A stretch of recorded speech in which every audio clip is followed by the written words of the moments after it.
Assalamualaikum warahmatullahi wabarakatuh. Selamat datang sahabat hamba Allah.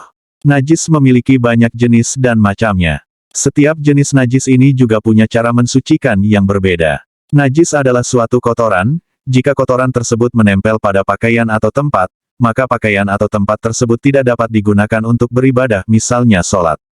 Kotoran tersebut harus disucikan dengan cara-cara tertentu sesuai dengan tingkatan najis tersebut. Allah Subhanahu wa Ta'ala menciptakan air yang salah satu fungsinya yakni untuk membersihkan najis.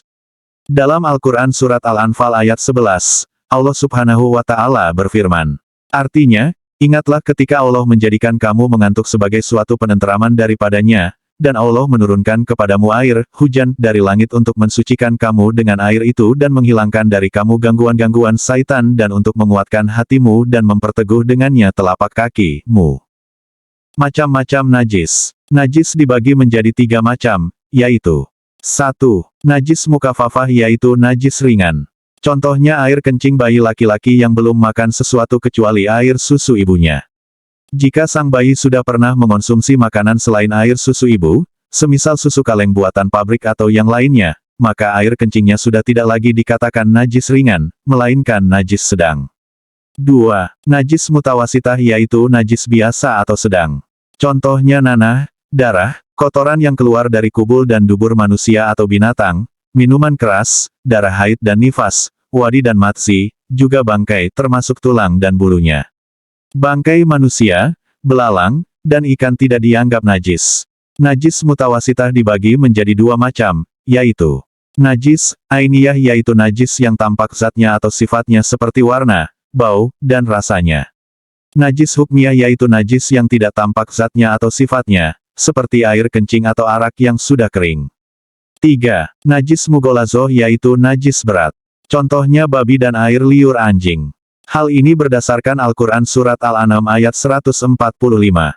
Artinya, katakanlah, tidak kudapati di dalam apa yang diwahyukan kepadaku sesuatu yang diharamkan memakannya bagi yang ingin memakannya, kecuali daging hewan yang mati, bangkai, darah yang mengalir, daging babi karena ia najis, atau yang disembelih secara fasik, yaitu, dengan menyebut nama selain Allah.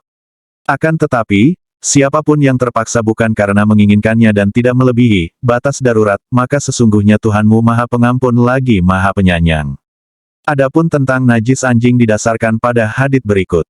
Rasulullah Shallallahu Alaihi Wasallam bersabda, jika seekor anjing menjilat bejana salah satu daripada kamu sekalian, maka hendaknya kamu menuangkan bejana itu, mengosongkan isinya kemudian membasuhnya 7 kali.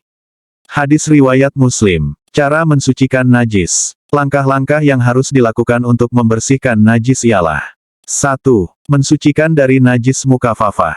Jika sesuatu itu terkena najis mukafafah, maka cara mensucikannya yaitu dengan memercikkan air suci atau air mutlak pada sesuatu yang terkena najis.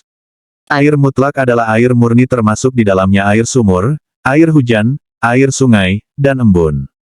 Dasarnya adalah hadits berikut ini. Dari As-Sami radhiyallahu an berkata bahwa Nabi Muhammad Shallallahu Alaihi Wasallam bersabda, air kencing bayi perempuan harus dicuci sedangkan air kencing bayi laki-laki cukup dipercikkan air saja.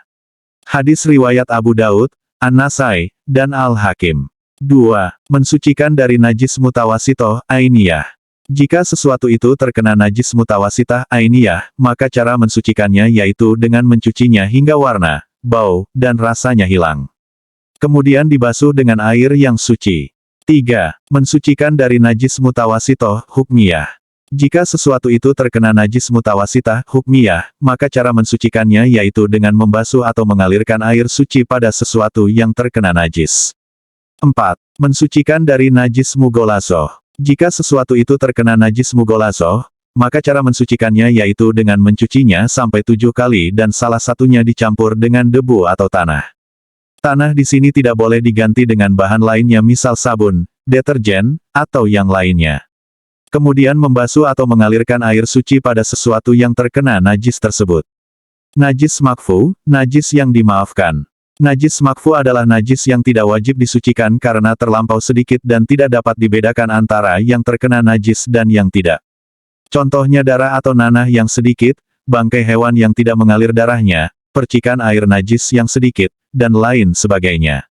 Pada makanan beku yang kejatuhan benda najis, cara menghilangkannya cukup dengan membuang sebagian makanan yang terkena najis. Tetapi jika benda najis tersebut jatuh pada makanan cair, maka makanan tersebut hukumnya najis karena tidak dapat dibedakan antara yang terkena najis dan yang tidak terkena najis. Adapun disebutkan dalam buku panduan salat lengkap dan praktis, wajib dan sunnah oleh Ahmad Sultoni bahwa nanah serta darah dari kudis atau bisul kita sendiri juga termasuk ke dalam jenis najis makfu. Demikian penjelasan dari macam-macam najis dan cara mensucikannya. Semoga dapat memberikan manfaat.